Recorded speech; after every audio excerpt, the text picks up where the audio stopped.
आद्यंत वदे कस्मिन। आज आपको सूत्र पढ़ना है आद्यंत वदे कस्मिन। यह अतिदेश सूत्र है। यह अतिदेश सूत्र है।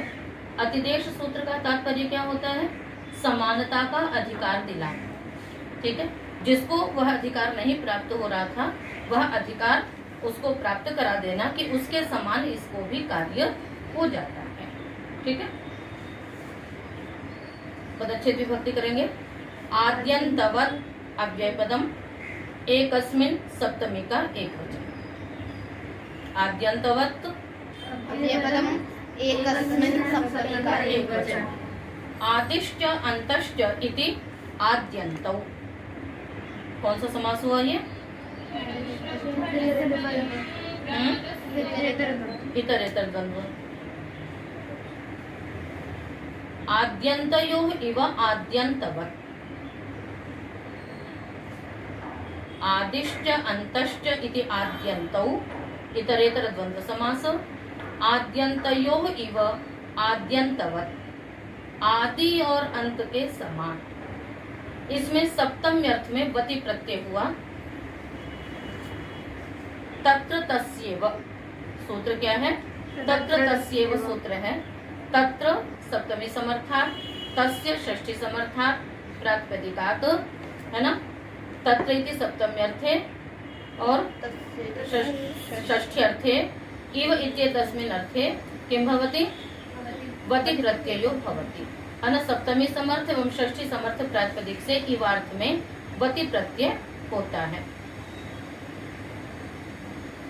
इसलिए आपने क्या यहाँ पर आद्यन्तयोः इव, आदि और अंत के समान, ये सप्तमी का रूप है ये। ठीक है, तो जब ये वति प्रत्यय है तो तद्धित सर्वविभक्ति से इसकी अव्यय संज्ञा होती है। ये असर्वविभक्ति है, तद्धित प्रत्ययांत है। वो असर्वविभक्ति क्या है ये आपको जब तद्धित सर्वविभक्ति सूत्र पढ़ाएंगे उस समय आपको समझाया जाएगा।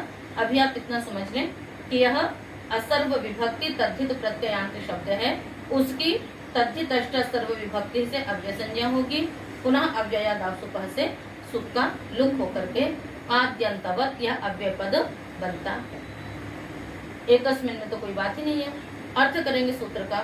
एकस्मिन्नपि आदौ इव अन्त इव कार्यं भवति। एकस्मिन्नपि आदौ इव अन्त इव कार्यं भवति। एक में भी आदि और अंत के समान कार्य होता है। सीधा सीधा अर्थ हो का। अब आपको थोड़ा इसमें समझना होगा। देखो, इसमें कहा कि आदि और अंत के समान कार्य होगा, तो पहले हमें ये समझना होगा कि आदि क्या है और अंत क्या है। तो आदि का लक्षण किया सति च परस्मिन्, सति च परस्मिन् यस्मात् पूर्वं नास्ति स आदि। सति च परस्मिन् यस्मात् पूर्वं नास्ति स आदि। अंत का लक्षण होगा सति च पूर्वस्मिन्, सति च पूर्वस्मिन् यस्मात् परम नास्ति स अंतः। ठीक है, तात्पर्य क्या हुआ? सति च परस्मिन्, पर में होते हुए किंतु जिसके पहले कुछ न हो वह क्या होता है? आदि। और सति च पूर्वस्मिन्, जिससे पहले हो किंतु उसके बाद में कोई न हो उसे क्या कहेंगे? अंत। जैसे यहाँ सबसे आदि में बैठी है लक्ष्मी और सबसे अंत में बैठी है ऋतंभरा। ठीक है, अब आदि वो है, उससे पर में और सब कन्याएं बैठी हैं किंतु उससे पूर्व कोई नहीं है, इसलिए वो क्या है? आदि। हम मनीषा को या शुभांगी को आदि नहीं कह सकते क्योंकि इसके बाद में भी है और इससे पूर्व में भी है, इसलिए हम इसको आदि नहीं कहेंगे। किसको आदि कह सकते हैं? लक्ष्मी को हम आदि कह सकते हैं।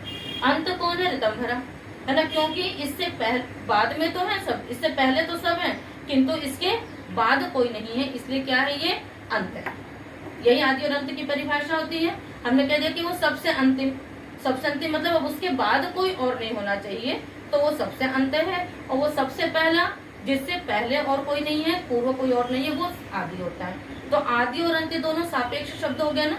बाद में होगा कोई तभी हम उसके लिए आदि शब्द का प्रयोग कर सकते हैं, और कोई पहले होगा तो हम उसके लिए अंत शब्द का प्रयोग कर सकते हैं, और कोई एकदम अकेला है, ठीक है, अब हम उसको न तो हम उससे, क्योंकि पर में नहीं है कोई, इसलिए हम उसको आदि भी नहीं कर सकते, और उससे पूर्व में भी कोई नहीं, इसलिए हम उसको अंत भी नहीं कर सकते। तो वो तो क्या है, एक अकेला है। यहाँ तक बात समझ में आ गई कि आदि और अंत क्या है, सापेक्ष शब्द हैं। उससे पर में होगा तो आदि, उससे पूर्व में होगा तो वो अंत, ठीक है। किंतु कई बार ऐसी स्थिति आ जाती है कि वो वर्ण अथवा कोई भी अकेला है। अब उस अकेले को हम आदि लें अथवा अंत लें, उसके साथ हम किसका व्यवहार करेंगे, आदि का व्यवहार करेंगे अथवा अंत का व्यवहार करेंगे, इसका समाधान नहीं हो सकता था। अतः अष्टाध्यायी में बताया इस सूत्र में कि एक में भी आदि और अंत के समान कार्य होता है। वह अकेला वर्ण है, किंतु यदि वहाँ पर हमें आदि में मान करके उसको कार्य सिद्ध हो रहा है तो हम उसे आदि में मान लेंगे, यदि उसे अंत में मान करके कार्य सिद्ध हो रहा है तो हम उसे क्या कर लेंगे, अंत मान लेंगे। समझ में आ गया। तो एक अकेले वर्ण को भी आदि का अधिकार दिला देना और एक अकेले वर्ण को अंत का अधिकार दिला देना, ये क्या है, अतिदेश है। इसलिए इस सूत्र को क्या कहते हैं, अतिदेश सूत्र कहते हैं। बात समझ में आई आप लोगों को कि आदि और अंत का व्यवहार सापेक्ष में होता है, कोई बाद में है तो आदि, कोई पूर्व में है तो अंत, अकेले में इसका व्यवहार नहीं हो सकता। किंतु इस सूत्र से अतिदेश होने के कारण से एक में भी आदि और अंत का व्यवहार होगा। अब आपको इसको उदाहरण से और स्पष्ट हो जाएगा। उदाहरण है इसका, औपगवः आभ्याम। औपगवः आभ्याम, औपगव की सिद्धि आपने वृद्धि आदेश के उदाहरण में पढ़ चुके हैं आप। उपगो अपत्यम इति औपगवः, उपगु आगे अ आपने स्थिति रखी थी, सारी स्थिति आप उसी हिसाब से देख लेना। उपगु अ तद्धितेषु चामादे से वृद्धि इत्यादि करके औपगु अ और गुण लगाया औपगो अ, फिर अब आदेश कर लिया औपगव आगे अ, यहाँ स्थिति रखिए औपगव आगे अ, हलंत अ, यहाँ पर स्वर लगाना है। सूत्र है आद्युदात्त तष्ट, तृतीय अध्याय के प्रथम पाद का तृतीय नंबर का सूत्र है, प्रत्यय परश्च आद्युदात्त तष्ट। आपको ज्ञात होना चाहिए कि प्राचीन काल में और जिस समय अष्टाध्यायी बने, ये तो अभी कलियुग का ही है, बहुत ज्यादा वर्ष नहीं हुए इसे बने हुए, उस समय भी सब जगह संस्कृत ही बोली जाती थी, और संस्कृत ही नहीं केवल बोली जाती थी अपितु स्वर सहित उच्चारण होता था लोक में भी। अभी तो स्वर केवल वैदिक वाङ्मय में प्रचलित हैं, किंतु जिस समय अष्टाध्यायी का निर्माण हुआ, अष्टाध्यायी की रचना हुई, उस समय भी सामान्य वर्ग सभी जन संस्कृत भाषा का ही व्यवहार करते थे और उसको भी सस्वर बोलते थे। यानी लौकिक भाषा में भी स्वर प्रचलित था। उसके उदाहरण आपको आगे समय समय पर अष्टाध्यायी में प्राप्त होंगे। तो इसलिए जैसे ही हुआ कि प्रत्यय परश्च, इसके आगे अधिकार चला कि जो भी विधान करेंगे वो प्रत्यय होंगे, प्रत्यय पर में बैठेगा, और जो भी प्रत्यय होगा उसका स्वर क्या होगा, आदि उदात्त होगा। स्वर कितने प्रकार के हैं, उदात्त, अनुदात्त, स्वर, ये मुख्य स्वर हैं। वैसे 7 स्वर होते हैं, उसके भेद आपको बाद में बताएंगे। तो उदात्त, अनुदात्त, स्वरित, ये मुख्य स्वर हैं 3। तो सूत्र ने क्या कह दिया कि जो भी प्रत्यय होगा वो क्या होगा, आद्युदात्त होगा। अब आद्युदात्त के लिए आपको क्या देखना पड़ेगा कि कम से कम जिसमें 2 अथवा 3 अच हों, और जो आदि उदात्त अनुदात्त स्वरित होते हैं वे किसको होते हैं, अचों को होते हैं। अचष्ट परिभाषा से ये पहले आप पढ़ चुके हैं। अस्तु, तो जैसे आपका प्रत्यय है अनीय, तो प्रत्यय को आदि उदात्त होगा तो आपको उदात्त हो जाएगा, नी और य आपके शेष अनुदात्त इत्यादि जो विधान किए हैं वो होगा। तव्यत है उसमें 2 अच है, तो एक को उदात्त होगा, एक को अनुदात्तम पदमेक वर्जम से अनुदात्त हो जाएगा। किंतु यहाँ पर जो प्रत्यय है वो क्या है, अकेला है, और सूत्र कहता है कि प्रत्यय का आदि उदात्त होता है। क्या कहता है, का आदि उदात्त होता है। अब ये तो अकेला है, और आदि का लक्षण क्या किया है, सति च परस्मिन यस्मात् पूर्वम नास्ति स आदि, उसके बाद कुछ हो तब तो वो आदि का व्यवहार करेंगे। जो अकेला है वो आदि और अंत क्या है, उसका कुछ भी नहीं है। तो अब यहाँ पर आप आद्युदात्त सूत्र नहीं लगा सकते क्योंकि ये अकेला है। तो आद्यन्तवदेकस्मिन् सूत्र ने अधिकार दिलाया कि एक में भी आदि और अंत के समान कार्य हो जाते हैं। अब ये अ अकेला अच है तो भी इसमें आदि के समान कार्य हो गया, यानी अ को हमने क्या मान लिया, आदि ही मान लिया और उसको हमने उदात्त कर दिया। तो उदात्त अ उदात्त हुआ। एक स्वर जब उदात्त होता है तो अगला सूत्र लग जाता है अनुदात्तम पदमेक वर्जम। छठे अध्याय के प्रथम पाद का यह सूत्र है, अनुदात्तम पदमेक वर्जम। एक वर्जम पदम अनुदात्तम भवति। पद में एक को छोड़ करके शेष अनुदात्त हो जाते हैं। आप जब भी स्वर की कोई भी सिद्धि पढ़ेंगे तो उसमें कोई न कोई एक उदात्त होगा अथवा स्वरित होगा। उस एक उदात्त अथवा स्वरित को छोड़ करके शेष जितने भी पद होंगे उनको क्या हो जाएगा, अनुदात्त। क्या हो जाएगा, उनको अनुदात्त हो जाएगा। तो अ उदात्त रहा, शेष अच क्या है पीछे, प और औ। आ तो व में मिल जाएगा ना, औ प ग व। अ तो व में मिल गया तो व उदात्त हो गया। शेष क्या क्या बच गए, ग प औ। ये तीनों क्या हो जाएंगे, अनुदात्त।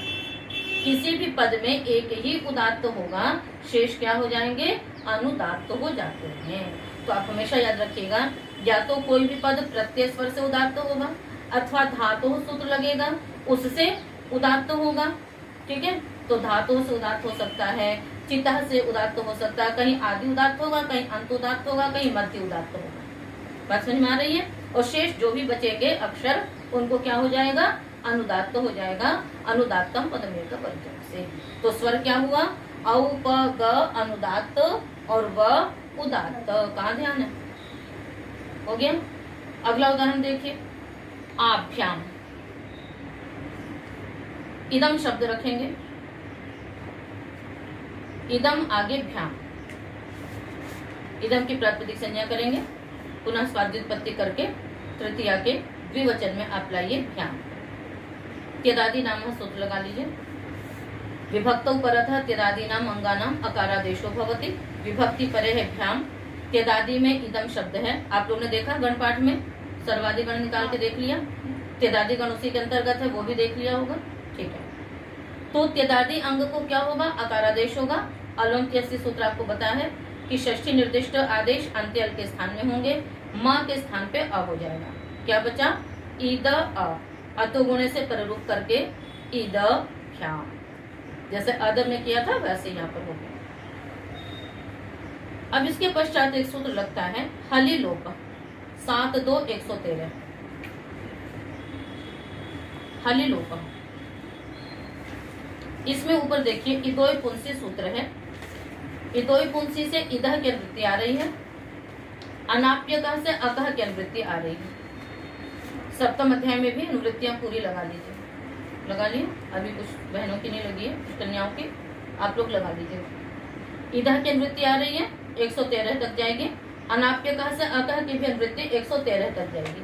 सूत्र का अर्थ होगा अककारांत इद भाग का, संस्कृत में लिख लीजिए पहले, अककारान्तस्य इदः लोपो भवति हलादौ विभक्तौ परतः। क्या अर्थ हुआ, अककारान्तस्य इदः अदसः नहीं, इदः इदः लोपो भवति हलादौ विभक्तौ परतः। अककारांत इद भाग को, इद भाग का लोप होता है हलादि विभक्ति के परे रहते। भ्याम हलादि विभक्ति है, भ हल है, आदि में है। इस हलादि विभक्ति के परे रहते इद में ककार अंत में नहीं है। ये अककारांत इसलिए कहा है कि सर्वनाम में अकच प्रत्यय हो जाया करता है, अव्यय सर्वनाम नाम अकच प्राप्त है। तो जब अकच प्रत्यय करके जो उदाहरण आएंगे वो आप उसको तब देखना। इतना समझ लीजिए कि अककारांत क्यों कहा, कि जिसमें अकच प्रत्यय ना आया हो। तो अककारांत इद भाग का क्या हो जाएगा, लोप हो गया। तो इद भाग का लोप हुआ तो क्या शेष बचा, इद का लोप होगा तो क्या शेष बचेगा, अ आगे भ्याम। अब आपको यहाँ बनाना है आभ्याम। हमें सूत्र लगाना है सुपिच। सुपिच का अर्थ आपको मालूम है, हाँ, अदंतस्य अंगस्य दीर्घो भवति ययादौ सुपि परतः। ययादि सुप के परे रहते अदंत अंग को दीर्घ होता है। तो ययाति सुख तो परे है भ्याम और आ है, पर सूत्र कहता है अदंत यानी अद अंत में हो जिसके, यानी पहले कुछ और होना चाहिए। अंत की परिभाषा क्या है कि उससे पहले कुछ और हो, जैसे वृक्ष, बालक, इन सब में क्या है अकार अंत में है किंतु उससे पहले कुछ और है, तो अंत तो तभी हो सकता है, पर यहाँ तो अकेला है, और जब अकेला है तो ये अंत तो नहीं माने गया। अदंत का मतलब ही क्या होता है, आकार अंत में है जिसके, और अंत का तात्पर्य यही होता है कि सती जब पूर्वस्मिन, उससे पहले कुछ हो तब तो हम अंत का व्यवहार करेंगे, अथवा वो अंत तो हो नहीं सकता। तो इस सूत्र ने कहा कि एक में भी आदि और अंत के समान कार्य हो जाते हैं। तो ये एक अकेला वर्ण है अ, हमें यहाँ पर इसको अंत मान करके कार्य सिद्ध करना है, अतः हम यहाँ पर इसको क्या कर लेंगे, अंत मान लेंगे, और अंत मान करके यह अदंत अंग बनेगा, और अदंत अंग से इसे आप क्या करेंगे, दीर्घ कर लेंगे, तो क्या सूत्र सिद्धि बन गई, आभ्याम। तो सूत्र का प्रयोजन आपको समझ में आ गया। पहले तो आपने समास किया, समास करने के पश्चात वति प्रत्यय भी कर लिया, वति प्रत्यय करके सूत्र का अर्थ हुआ एकस्मिन् नपि आदौ इव अंत इव कार्यम भवति, एक में भी आदि और अंत के समान कार्य होता है। आदि और अंत की परिभाषा आपको बताई कि जिससे पर में हो पूर्व में न हो वह आदि, जिसके पूर्व में हो पर में न हो वह अंत, अर्थात ये दोनों सापेक्ष शब्द हैं। एक अकेले के लिए आदि और अंत का प्रयोग नहीं होता है। कोई अकेला व्यक्ति खड़ा है, हम उसको कहेंगे कि सबसे पहली कन्या को बुलाओ, नहीं बोलेंगे, वो तो अकेला है तो उसको नाम लेकर के बुलाएंगे। किंतु व्याकरण शास्त्र में इस प्रकार से आवश्यकता हुई कि एक अकेले वर्ण को हमें आदि का कार्य करना है, कहीं पर उसी एक अकेले वर्ण को अंत का कार्य करना है। तो जहाँ जैसी आवश्यकता है आप उसके अनुसार उसे आदि का भी कार्य कर सकते हैं, और उसी एक को भी अंत भी मान सकते हैं। ठीक है, ऐसा लोक में भी होता है। आप इसको लोक के उदाहरण से समझ लीजिए कि जैसे एक कोई वृद्धा माता थी, उसकी एक ही संतान है, क्या उसकी एक ही संतान है। अब राजा ने कहा कि सब अपने अपने सबसे बड़े बेटे को ले आए, तो अब वो किसको करेगी, उसकी तो एक ही संतान है, तो बड़ा और छोटे का तो व्यवहार कब होगा, जब कई सारे हों तो सबसे बड़ा, और उससे बड़े हों तो छोटा। पर वो तो क्या था, अकेला ही है, उसका एक ही अकेला बेटा है, तो फिर वो क्या करती है वृद्धा, जब बड़े को बुलाया जाता है तो बड़े में भी उसको लेकर के जाती है। फिर जब कहते हैं कि सबसे छोटे को बुला करके ले आओ, तो फिर वो सबसे छोटे में भी अपने उस पुत्र को लेकर के जाती है। ठीक है ना, तो वही एक ही पुत्र सबसे छोटा, वही बड़ा होता है, वही छोटा होता है। इसी प्रकार से व्याकरण में भी एक ही वर्ण आदि में भी प्रयुक्त हो जाता है और अंत में भी प्रयुक्त हो जाता है।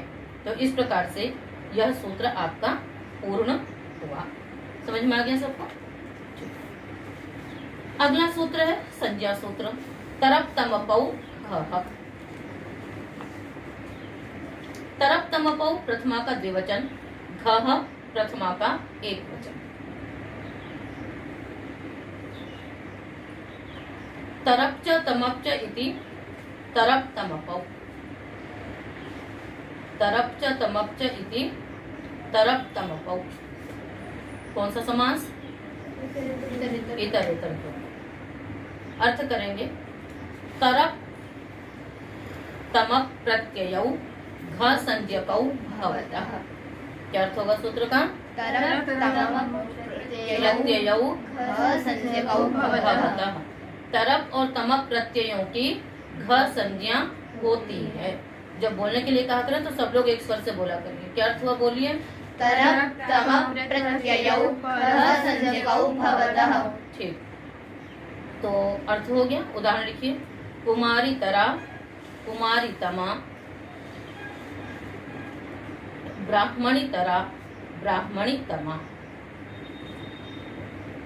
कुमारी तरा, कुमारी तमा, ब्राह्मणी तरा, ब्राह्मणी तमा। पहले कुमारी तरा की सिद्धि करेंगे।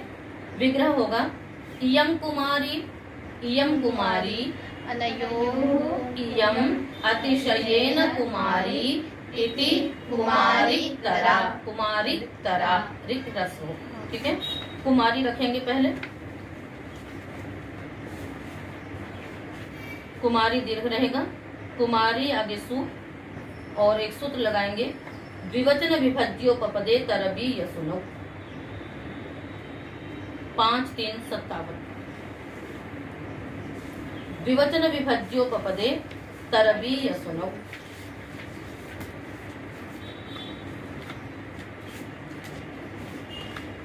ठीक है, द्विवचन, ठीक है, और विभज्यवाची उपपद शब्द में हो तो, है ना। इसका विस्तार से अर्थ आपको थोड़ा और बाद में समझाएंगे। अभी आप इतना समझेंगे केवल कि द्विवचन में अथवा विभज्यवाची शब्द उपपद में हो तो, यानी दो में जब विभाग कर रहे हो तो तरप और ईयसुन प्रत्यय होते हैं। किससे? प्रत्यय किससे होगा? प्रातिपदिक से। किससे होगा? प्रातिपदिक से। ठीक है ना। द्विवचन तथा विभज्यवाची शब्द उपपद हो तो तरप और ईयसुन प्रत्यय होते हैं प्रातिपदिक से। है ना, प्रातिपदिक से प्रत्यय होगा।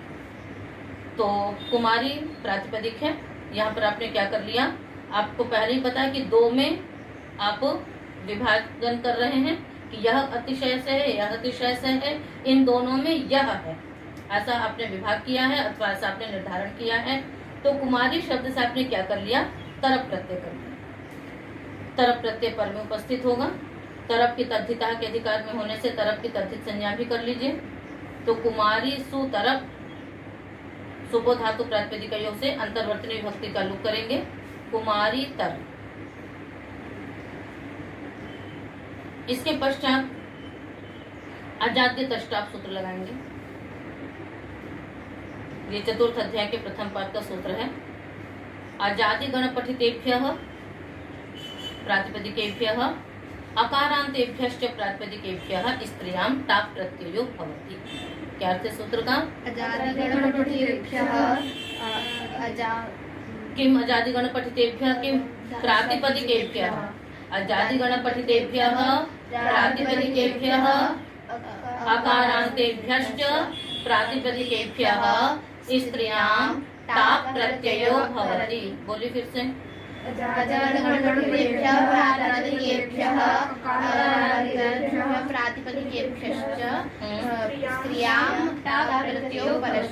हाँ, अजादिगण पठित प्रातिपदिकों से जिस समय मैं अर्थ बोलती हूँ ध्यान से सुना करो। उस समय आधा ध्यान आपका लिखने में रहता है, आधा ध्यान सुनने में रहता है, और इसलिए फिर आप लोग अर्थ बोल नहीं पाती हैं।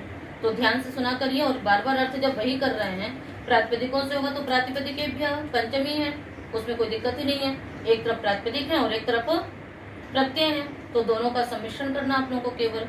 बोले फिर से अर्थ क्या हुआ?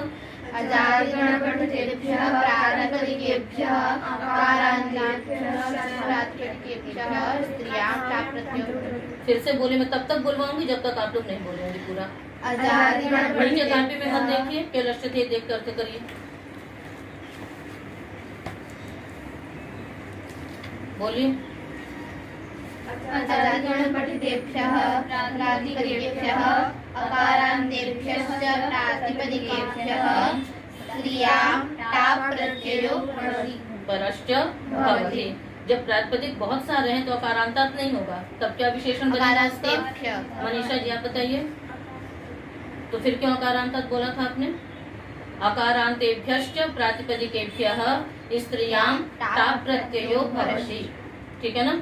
ध्यान रखिए, अष्टाध्यायी से ही अर्थ केवल आप अनुवृत्ति और अधिकार को देख करके करने का प्रयास करिए।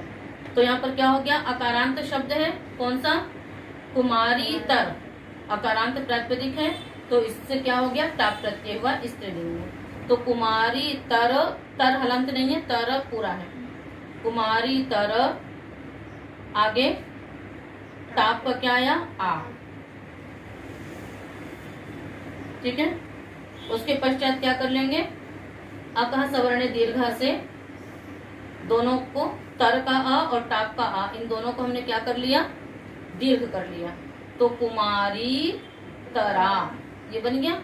अब इसके पश्चात जो तर शब्द है उसके हमने क्या की?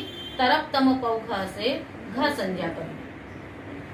घ संज्ञा होने के कारण से सूत्र लगेगा घरूप कल्प चेलट भ्रुव गोत्र मत हतेषु न्यूनेकाचो ह्रस्वः।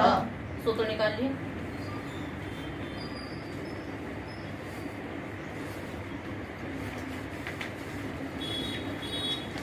छः 3 41 42 हाँ 42 6 3 42। इसमें अलग उत्तर पदे से उत्तर पदे की वृत्ति आती है। सूत्र का अर्थ है घ रूप कल्प चेलट भ्रुव गोत्र मत हत इत्येतेषु उत्तरपदेषु है ना अनेकाचः ण्यः ह्रस्वो भवति। घ रूप कल्प चेलट भ्रुव गोत्र मत हत ये उत्तर पद में हो तो अनेकाच जो नी है उसको ह्रस्व हो जाता है। ठीक है। अब उसी अनेकाच नी को हम क्या कर देंगे, विशेष विशेषण बना देंगे। तो अनेकाच ण्यन्तस्य ह्रस्वो भवति। अनेकाच जो ण्यंत है उसे ह्रस्व हो जाता है। तो इसने कहा घ के परे रहते। ये रूप भी क्या है, रूप प्रत्यय है। कल्प भी कल्प प्रत्यय है। ठीक है। बाकी चेलट भ्रुव गोत्र मत हत ये सब शब्द हैं। तो इनके उत्तर पद रहते जो अनेकाच ण्यंत है उसे ह्रस्व होता है। अब आप देखिए तर की आपने घ संज्ञा की है, अतः यहाँ पर घ प्रत्यय परे है और फिर अनेकाच है कुमारी और ण्यंत भी है वो, इसलिए उसको क्या हो जाएगा, ह्रस्व हो जाएगा। तो क्या उदाहरण बन गया, कुमारी तरा, कुमारी तरा। ठीक है। कुमारी शब्द जो है उसमें नी प्रत्यय होता है। कैसे बनता है कुमारी शब्द मालूम है, कुमार प्रातिपदिक से नी प्रत्यय कर लेते हैं वयस्य प्रथमे सूत्र से। तो कुमार आगे ई फिर यस्य द्वितीय सकार का लोप करके कुमारी शब्द सिद्ध कर लेते हैं। तो कुमारी शब्द जो है वो ण्यंत है और अनेकाच है। तो अनेकाच ण्यंत को क्या हो जाता है, ह्रस्व हो जाता है। ठीक इसी प्रकार से आप बना लेंगे ब्राह्मणी तरा। अब कुमारी, कुमारी तमा, ब्राह्मणी तमा, इसका विग्रह क्या करेंगे, इयं कुमारी, इयं कुमारी, इयं कुमारी आसु, इयं अतिशयेन कुमारी इति कुमारी तमा। इयं कुमारी, इयं कुमारी, इयं कुमारी, है ना। आसु पहले वाला क्या था, दो में हमने विभाजन किया था और अब क्या कर रहे हैं, बहुतों में कर रहे हैं। ठीक है ना। तो सूत्र ने कहा कि बहुतों में होगा, किंतु पहले एक में तो विभाजन की बात ही नहीं है, दो में पहले वाले सूत्र ने कर दिया। तो अपने आप अगले सूत्र में क्या निकला कि 3 अथवा 4 अथवा बहुत सारे है। तो इन सब में, तो यह भी कुमारी, यह भी कुमारी, यह भी कुमारी, इन सब में यह अतिशय में कुमारी। तो अतिशायने क्या अर्थ है, सूत्र का निकाल लीजिए। अतिशायने तमपिष्टनो 5 3 55 ज्योति प्रातिपदिकात् तमपिष्ठन इत्येतौ प्रत्ययो भवतः। अतिशायन ज्योति थोड़ा, अतिशायन मतलब किसी चीज की अधिकता, किसी भी चीज का गुण की अधिकता यदि सब में से किसी एक में दिखाई दे रही हो तो क्या होता है, उसमें तमक अथवा इष्टन प्रत्यय हो जाता है। तो ये बहुत सारी कुमारियां हैं, इनमें ये अतिशय से कुमारी है, उसको हमने क्या कह दिया, कुमारी तमा। तो सिद्धि तो उसी प्रकार से होगी, कुमारी आगे सु, आगे तमक प्रत्यय कर लेंगे, उसके पश्चात प्रत्यधि तस्मात् साष्ट से प्रातिपदिक संज्ञा, सुपो धातु प्रातिपदिक से अंतर्वर्तनी विभक्ति का लुक, उसके पश्चात कुमारी तम, फिर वही अजाद्य तष्टाप से टाप करेंगे। क्या अर्थ है अजाद्य तष्टाप का, अजादिगणपटिकेभ्यः प्रातिपदिकेभ्यः अकारादेभ्यश्च प्रातिपदिकेभ्यः स्त्रियां टाप् प्रत्ययो परश्च भवति। हाँ, तो यहाँ पर अदंत है तम, इसलिए टाप प्रत्यय हो गया। फिर वही अकार स्वर्ण दीर्घ से आप उसको दीर्घ करेंगे। तो कुमारी तमा और फिर घरूप कल्प चेलट भ्रुव से तमप, तरप तमप औघा से घ संज्ञक है तमप प्रत्यय भी। तो घ के परे रहते ब्राह्मणी अथवा कुमारी को क्या कर देंगे, ह्रस्व कर देंगे घरूप कल्प सूत्र से। तो कुमारी तमा, ब्राह्मणी तमा। तो घ संज्ञा करने का यह प्रयोजन है। अन्य भी और भी कहीं कहीं पर कुछ कुछ प्रयोजन है, किंतु मुख्य प्रयोजन यही है। घ रूप कल्प चेलट भ्रुव गोत्र मत हतेषु न्योनेकाचो ह्रस्वः। इस सूत्र से तरप और तमप घ संज्ञक प्रत्ययों के परे रहते क्या हो गया, पूर्व को ह्रस्व हो जाता है। यही सूत्र का प्रयोजन है। तो आज का पाठ इतना ही करेंगे, शेष पाठ कल करेंगे।